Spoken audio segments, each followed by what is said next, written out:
नमस्कार दोस्तों।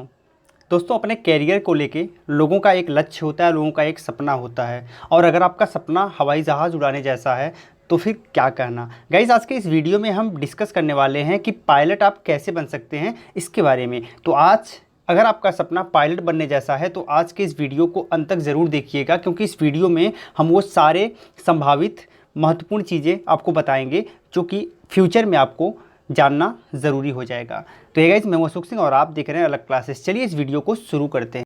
हमेशा अपडेट रहने के लिए सब्सक्राइब करें और फिर बेल आइकॉन पर क्लिक करें। तो बेसिकली जब आप पायलट बनने के लिए टारगेट करते हैं तो आपको जानकारी होनी चाहिए कि पायलट आप दो टाइप्स के बन सकते हैं। पहला होता है एयरफोर्स में पायलट और सेकंड होता है कॉमर्शियल पायलट। अब एयरफोर्स में पायलट का मतलब ये हो गया कि आप भारतीय वायुसेना के लिए काम करेंगे। ठीक है, जब कभी युद्ध होगा तो आपको लड़ाकू विमानों को उड़ाना पड़ेगा और उसके बाद आपको युद्ध का संचालन करना पड़ेगा। ठीक है, तो बहुत सारी यहाँ पर ज़रूरतें होती हैं जो कि आपको फुलफ़िल करनी पड़ती हैं एज अ पायलट। तो ये तो हो गया एयरफोर्स के लिए पायलट। और सेकंड होता है कमर्शियल पायलट, यानी कि जो आप देखेंगे कि बहुत सारे विमान आप हवाई यात्रा करते हो, जैसे हो गया इंडिगो और बहुत सारे हो गए, उनमें जो है पायलट होते हैं, उस टाइप के पायलट आप बन पाते हैं कॉमर्शियल पायलट के अंतर्गत। तो आज हम इन दोनों पे डिस्कस करेंगे कि आप कैसे बन सकते हैं। तो सबसे पहले हम शुरू करेंगे एयरफोर्स में पायलट अगर आपको बनना है तो आप कैसे बन सकते हैं।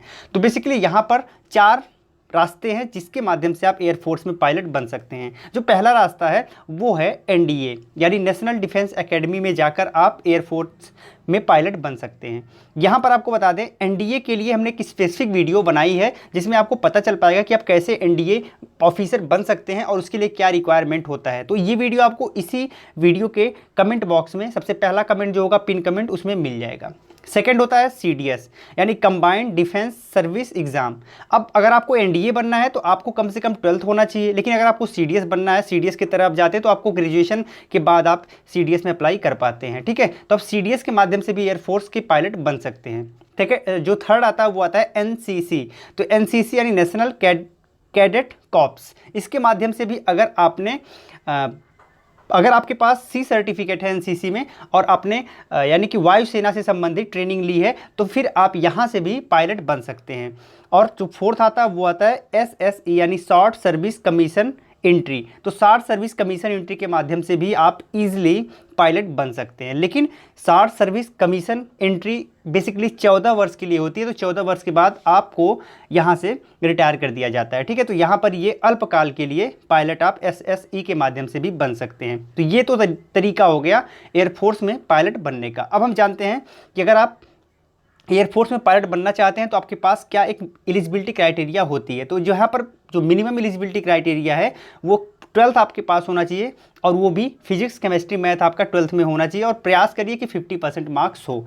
और अगर आप सीडीएस के माध्यम से जाना चाहते हैं या फिर आप एनसीसी के माध्यम से जाना चाहते हैं तो आप ग्रेजुएट होने चाहिए कम से कम 50% मार्क्स के साथ। ठीक है, और यहाँ पर अगर आप बीई हैं, बीटेक हैं, तो भी आप अप्लाई कर सकते हैं। और अगर आप नॉर्मल ग्रेजुएट हैं, अगर आपके पास 12th में पीसीएम है तो भी आप इसको अप्लाई कर सकते हैं। ठीक है, तो ये तो हो गया एयरफोर्स में पायलट बनने का तरीका। 12th कंप्लीट करने के बाद आपको अप्लाई करना पड़ेगा स्टूडेंट पायलट लाइसेंस के लिए, यानी एसपीएल के लिए।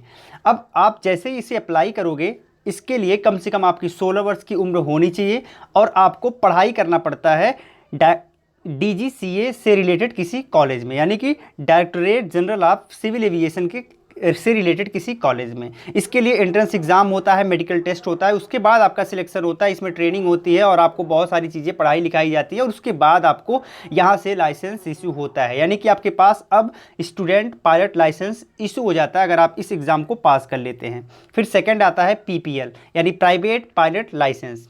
प्राइवेट पायलट लाइसेंस के लिए भी एग्ज़ाम मैंडेटरी होता है, एग्ज़ाम के माध्यम से, और फिर ट्रेनिंग के बाद आपको पीपीएल यानी प्राइवेट पायलट लाइसेंस इशू हो पाता है। थोड़ा सा टफ प्रोसेस है, पर अगर आप लगातार प्रयासरत रहते हैं तो ये भी इशू हो जाता है।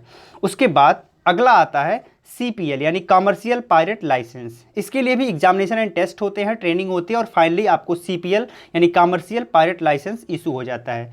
Guys, commercial pilot licence issue होने के लिए कम से कम आपके पास 250 घंटे तक हवाई जहाज़ उड़ाने का अनुभव होना चाहिए। ठीक है, तो ये एक बेसिक नीड्स होती है, कम से कम आपके पास अच्छा एक्सपीरियंस होना चाहिए। और आपको बता दें, ये जो आप हवाई जहाज़ उड़ाते हो इन प्रोग्राम के माध्यम से, वो आपके खर्चे पर होता है, यानी कि ये जो पूरा खर्चा होता है हवाई जहाज़ उड़ाने का, वो पूरा का पूरा आपको वहन करना पड़ता है। तो ये एक काफ़ी कॉस्टली प्रोसेस हो जाता है कमर्शियल पायलट बनना। आगे देखते हैं।